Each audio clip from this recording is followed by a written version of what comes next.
नमस्कार, आपके साथ मैं हूं शहन। दोस्तों, बीजेपी में 22 के चुनाव के बीच सबसे बड़ी पहेली ये है कि उनके पीलीभीत से सांसद वरुण गांधी पार्टी में रहेंगे, जाएंगे या फिर हटाए जाएंगे। दरअसल ये सवाल इसलिए इन दिनों छाया हुआ है क्योंकि जिस तरह से पीलीभीत में सीएम योगी आदित्यनाथ की रैली थी और मंच पर वरुण गांधी मौजूद नहीं थे, उसके बाद कई तरह के सवाल उठ रहे हैं और ये भी सवाल उठ रहा है कि वरुण गांधी अब पार्टी से क्या अलविदा कहने वाले हैं या फिर पार्टी ने उनको लेकर कुछ तय कर लिया है जिसके संकेत वरुण गांधी को मिल गए हैं, जिसके बाद वो पार्टी छोड़ सकते हैं। तो वरुण पर पार्टी ने क्या कुछ तय किया है, वरुण बागी क्यों हुए हैं, वरुण को लेकर बीजेपी के ही 2 सांसदों में कैसे ठन गई और वरुण अगर पार्टी छोड़ते हैं, हटते हैं, हटाए जाते हैं तो वो आखिर जाएंगे किधर, ये सब कुछ आज हम आपको इस वीडियो में बताने जा रहे हैं।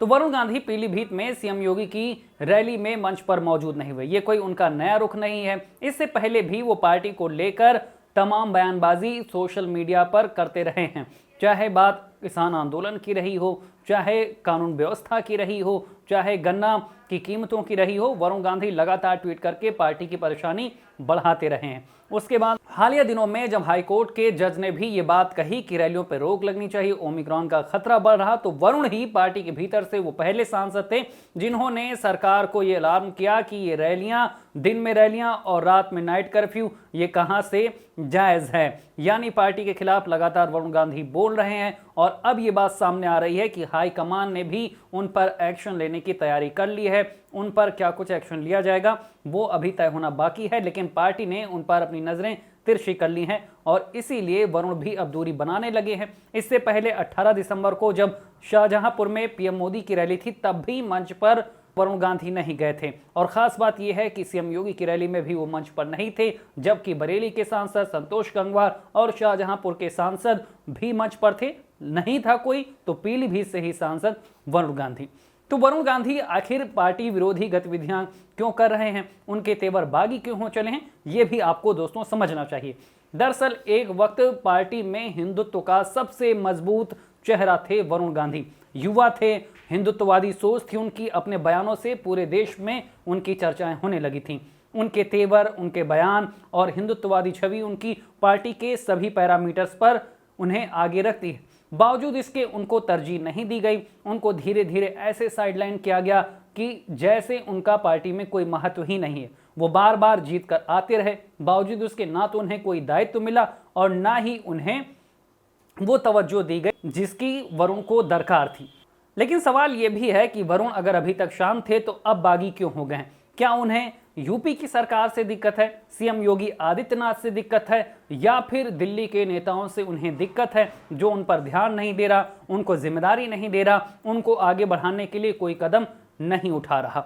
ये तमाम सवाल वरुण गांधी को लेकर जब है तब सवाल ये भी है कि वरुण ने जब बयान दिया ओमिक्रॉन को लेकर तो कैसे रवि किशन ने भी उनको कटघरे में खड़ा कर दिया।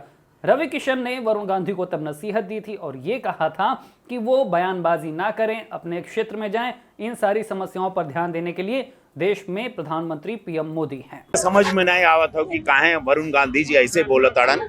ये उनको छोड़ देना चाहिए, यशस्वी प्रधानमंत्री मोदी जी को, पूज्य योगी महाराज जी को, हमारे साइंटिस्ट को, पूरे देश का ख्याल रखने के लिए यशस्वी प्रधानमंत्री अकेले काफी हैं। तो वरुण गांधी कृपया बयानबाजी आप बंद करें, अपनी पार्टी में रह के। तो वरुण गांधी को लेकर पार्टी में ही अलग अलग राय है, अलग अलग विचार है। हर कोई वरुण के इस बर्ताव को लेकर पार्टी में चर्चाएं करने लगा है और चर्चाएं जब ये है कि वरुण खुद पार्टी छोड़ सकते हैं या पार्टी उन्हें हटा सकती है, तो अब ये सबसे जरूरी हो जाता है कि वरुण गांधी जाएंगे तो जाएंगे कहां। ऐसे में पिछले कुछ दिनों में ये चर्चाएं थी कि वरुण गांधी टीएमसी में जा सकते हैं, दिल्ली में ममता बनर्जी से मुलाकात के बाद वो कोई फैसला ले सकते हैं, लेकिन वरुण ने ममता बनर्जी से मुलाकात की नहीं थी, तो ऐसे में टीएमसी में उनके जाने की जो बातें थी वो भी कोरी साबित हुई।